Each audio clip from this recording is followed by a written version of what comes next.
Exception faite de l'Iran, aucun État n'a parlé de la Palestine à la tribune de l'ONU lors de l'Assemblée générale qui s'est tenue à New York le mois dernier. Et les scènes de violence extrême qui ensanglantent la Palestine depuis début octobre ne suscitent que des communiqués laconiques, les médias préférant s'occuper des propos ignares d'une certaine personne. Quant au cours magistral, il a résolu de se pencher sur le conflit aussi exigu que passionné qu'est le conflit israélo-palestinien. Les récents événements méritant un coup d'œil dans le rétroviseur, nous serons bien sûr amenés à faire un petit peu d'histoire.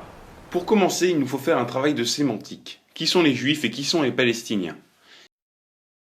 Il existe une ambiguïté sur la définition du peuple juif, puisqu'il est souvent amalgamé avec le peuple israélien, qui désigne au sens strict du terme les habitants d'Israël.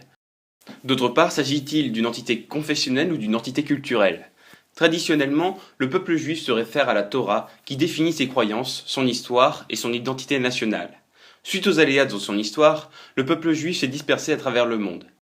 Aujourd'hui, on compte dans le monde seulement 13 millions de juifs, dont 5 millions aux États-Unis, 500 000 en France et surtout 6 millions en Israël, qui sont soit des juifs arabes, soit des juifs européens.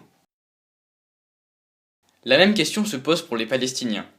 Les Palestiniens sont un peuple arabophone, établi dans la région géographique de la Palestine, c'est-à-dire dans les territoires palestiniens ou dans l'État d'Israël. Le peuple palestinien est lui aussi un peuple de diaspora. Ils sont environ 9 millions, répartis entre la Cisjordanie, la bande de Gaza, Israël et les autres pays du Proche et du Moyen-Orient. Le terme Palestine est lui aussi un terme ambigu. Au sens géographique, la Palestine désigne un espace entre la Méditerranée et la péninsule arabique. Mais il est surtout utilisé à des fins politiques, puisque à la fois les organisations nationalistes juives et la mouvance palestinienne se réclament de ce territoire. Au-delà des utilisations partisanes, la Palestine est composée d'Israël, de la Cisjordanie et de la bande de Gaza. Un total de 25 860 km², soit une surface plus petite que le Languedoc-Roussillon. Nous mesurons donc dès maintenant l'extrême exiguïté géographique du conflit dont nous allons vous parler. Entre le 1er et le 18 octobre 2015, 41 Palestiniens et 7 Israéliens sont morts dans des affrontements intercommunautaires. On parle pour ces émeutes d'une troisième intifada. Mais qu'est-ce que l'intifada? L'intifada provient d'un terme arabe qui signifie soulèvement. Il désigne en fait une révolte nationaliste des Palestiniens de Gaza et de Cisjordanie contre l'occupation israélienne. Si les médias parlent de troisième intifada, c'est qu'il y en a déjà eu deux autres dans l'histoire, la première en décembre 1987 et la deuxième en septembre 2000. Mais les récents affrontements en Palestine ne sont que la face émergée d'un conflit qui est lui beaucoup plus ancien. Notre objet sera donc le suivant, faire la généalogie de ce conflit israélo-palestinien. Les intifadas s'ancrent dans un conflit plus vaste et plus ancien, opposant les musulmans, au premier rang desquels les Palestiniens, aux Juifs du Proche et du Moyen-Orient. Plus que de conflits israélo-palestiniens, on parle souvent de conflits israélo-arabes. Mais Juifs et musulmans ne se sont pas toujours fait la guerre. Avant le XIXe siècle, ils partageaient des liens forts, c'était l'époque des identités composites. Juifs et musulmans partagent une histoire vieille de 1400 ans, commencée au 7e siècle de notre ère avec la fondation de l'islam par Mahomet dans la péninsule arabique où vivaient alors des tribus juives. Les Juifs arabes et arabes musulmans vivent alors sur les mêmes terres au sein des empires arabes puis ottomans. Ces conditions favorisent une interpénétration culturelle et des liens très forts. Ces liens commencent à se désagréger au XIXe siècle avec l'irruption de l'Europe dans les affaires du Proche et du Moyen-Orient. La seconde moitié du XIXe siècle voit la désagrégation de l'Empire ottoman qui tente d'échapper à la spirale du déclin. La période voit donc l'émergence de groupes voulant créer un État-nation ottoman ou arabe sur le modèle français. C'est aussi la grande époque de la colonisation, responsable d'une rupture des anciens équilibres entre juifs et musulmans. La France joue dans cette entreprise coloniale un rôle majeur. En France justement, l'égalité des droits est reconnue aux Juifs depuis la Révolution française en 1789. Cette égalité permet donc l'émergence d'une bourgeoisie juive économique et politique. Avec la colonisation, celle-ci veut extirper les Juifs orientaux de l'obscurantisme. Cette ambition de la bourgeoisie juive française est illustrée par la figure d'Adolphe Crémieux qui fonde à la même époque l'Alliance israélite universelle dont le but est d'intercéder au bénéfice des Juifs orientaux. Dès lors, ceux-ci apparaissent comme étant de mèche avec les colonisateurs. Le cas de l'Algérie, colonie française depuis 1830, illustre les ravages de cette politique. En 1870 est adopté le décret Crémieux qui accorde aux Juifs algériens la nationalité française. Or, ceux-ci partageaient jusqu'alors de façon symbolique le sort des Arabes. Les Juifs algériens basculent donc de façon symbolique du côté des colons, Ceci est à l'origine de rancœur et de haine qui sortiront au jour après la victoire du FLN en 1962. Cette même bourgeoisie juive européenne est à l'origine du sionisme incarné par la figure de Theodor Herzl. Son but est la constitution d'un État juif en Palestine dans un contexte trouble en Europe avec les pogroms en Russie tsariste et l'affaire Dreyfus en France. Symboliquement, le mouvement sioniste cesse d'attendre l'arrivée du Messie pour retourner en Palestine et laisser place à un mouvement nationaliste.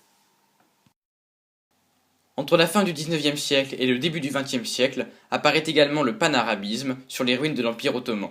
Cette mouvance vise à l'unité arabe au sein d'une même nation.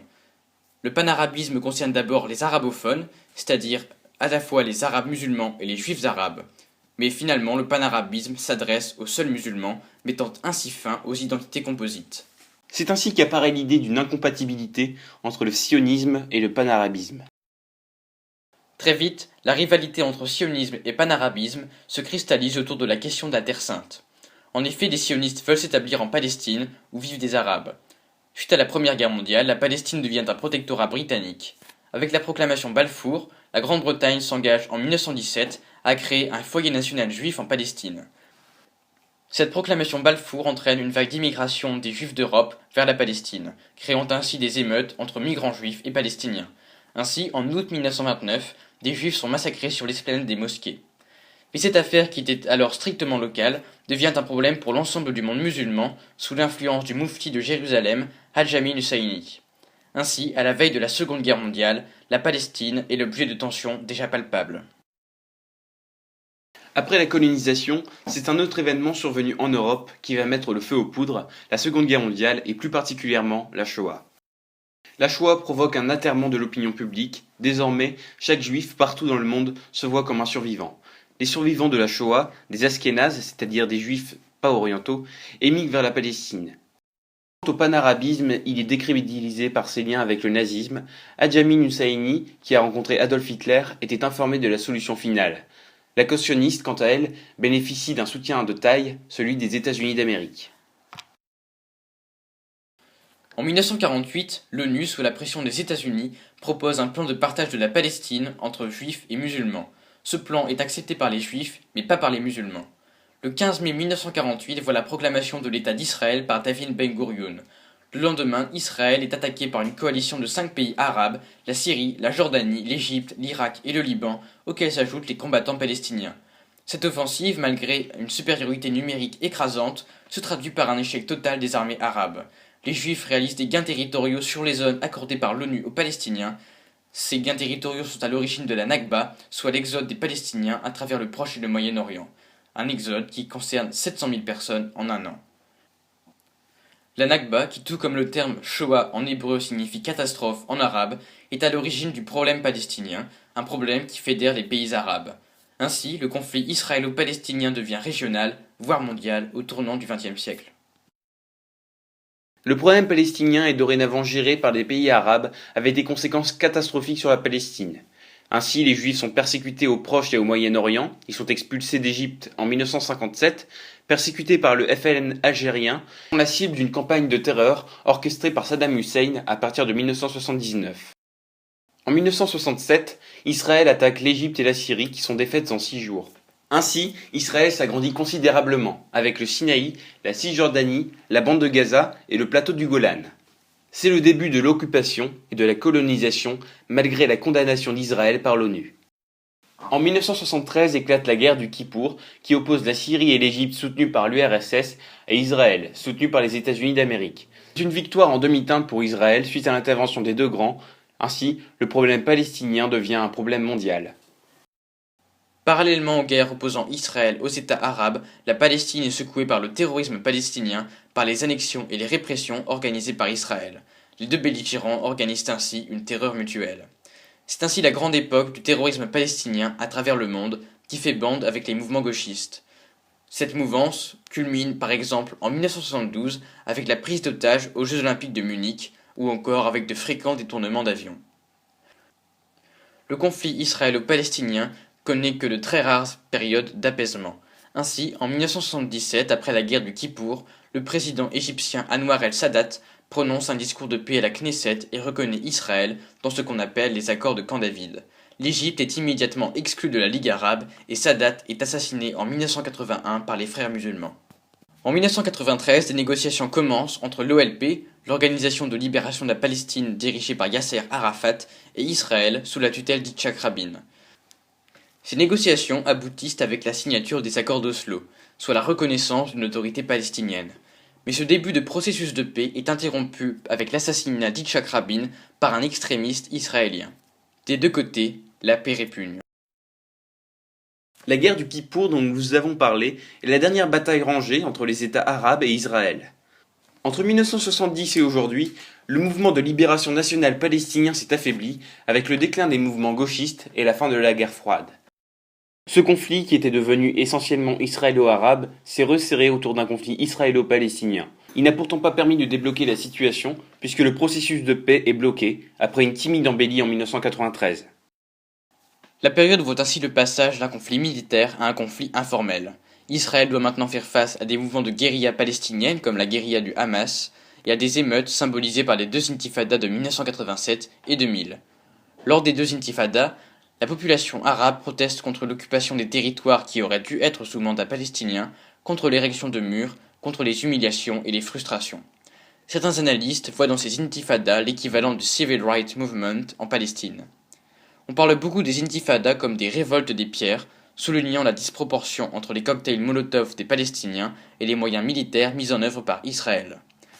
Mais si ces deux intifadas font perdre à Israël la guerre des images à l'international, elles se soldent par des milliers de morts côté palestinien. This is not a love song. This is not a love song. This is not a love song. This is not a love song. This is not a love song.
Revenons au conflit actuel.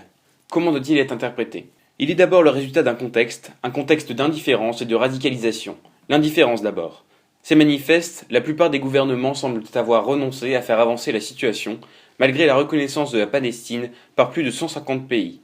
Dans le maelstrom moyen-oriental, le sort de la Palestine n'intéresse plus. Toute attention est fixée sur la Syrie, l'Irak et l'État islamique. En interne, il semblerait que tout le monde ait renoncé à résoudre le conflit et se contente d'essayer de le gérer.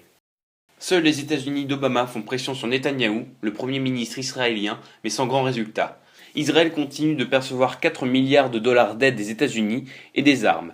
Et Netanyahou sait que le temps joue en sa faveur, car Obama cédera sa place dans 1 an. À l'indifférence des acteurs s'ajoute leur radicalisation. Radicalisation des Israéliens d'abord. Les dernières années a vu un glissement de la politique israélienne vers la droite et la radicalisation de la société civile. On a observé la disparition progressive des mouvements de gauche pacifistes, comme l'incarne la défaite sévère enregistrée par la gauche en mars 2015, après une campagne où le Likoud, le parti de Benyamin Netanyahou, a admis ne pas vouloir de solution à 2 États. Benyamin Netanyahou s'est d'ailleurs rapproché des ultranationalistes, qui ont un poids énorme sur sa politique. Mais la radicalisation existe aussi du côté palestinien.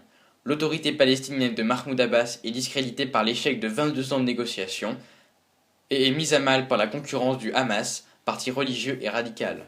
Aujourd'hui, 60% de la Cisjordanie est occupée par Israël, c'est donc un échec diplomatique de Mahmoud Abbas qui entraîne la colère du peuple palestinien. À plus d'un titre, la vie de ces derniers peut être qualifiée d'invivable.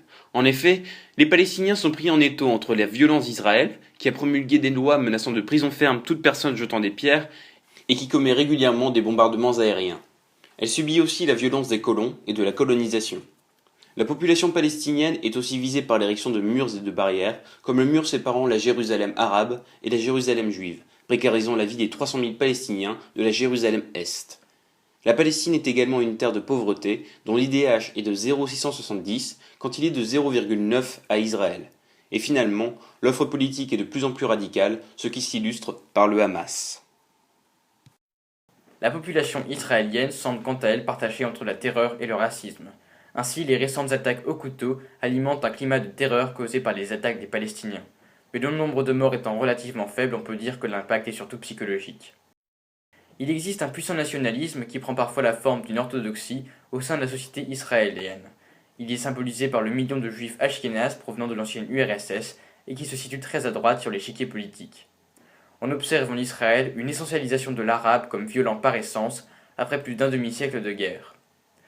Ceci s'illustre dans le racisme latent de la campagne électorale ou encore de façon tragique par le lynchage d'un Érythréen dans une gare par la foule qu'il avait prise pour un Palestinien armé. Si l'on abandonne les causes profondes du conflit, on peut identifier 3 causes plus directes à la situation actuelle. La première est qu'aucune forme de sanction n'a été prise contre Israël après ses opérations militaires contre la bande de Gaza. Il existe donc un sentiment d'impunité qui met le feu aux poudres. D'autre part, Benyamin Netanyahou pourrait avoir le vent en poupe en assimilant sa lutte contre le terrorisme palestinien à la lutte contre l'intégrisme musulman. Troisièmement, la cause qui est peut-être la plus visible est la rupture du statu quo sur les lieux saints. Ainsi, des juifs ultra-orthodoxes viennent prier sur l'esplanade des mosquées, un geste interdit en vertu d'une loi adoptée en 1965. Le statu quo qui prévalait a donc laissé place à une logique messianique.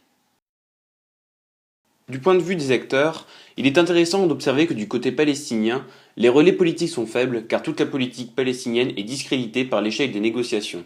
Mahmoud Abbas, qui a difficilement succédé à Yasser Arafat, manque de prestige et paraît de plus en plus isolé. Au total, la violence ne paraît pas contrôlée et semble émaner d'individus, d'une société au bord du burn-out. La religion semble n'occuper qu'une faible place. Toutes les conditions semblent donc réunies pour que la troisième intifada, comme se sont empressés de l'appeler les médias, prenne une tournure durable. De part et d'autre, la radicalisation et la souffrance n'a d'égal que la faiblesse, voire la complicité de l'offre politique. Dans un contexte où une solution à 2 États fait figure de mirage idyllique, tous les acteurs semblent avoir renoncé à résoudre ce conflit interminable. En fait, cette guerre commencée bien avant 1948 semble avoir produit, de part et d'autre, une véritable psychose collective, dont l'enjeu n'est plus d'avoir raison ou tort, mais d'avoir la meilleure des mémoires, sinon de montrer à la face du monde l'étendue de sa souffrance.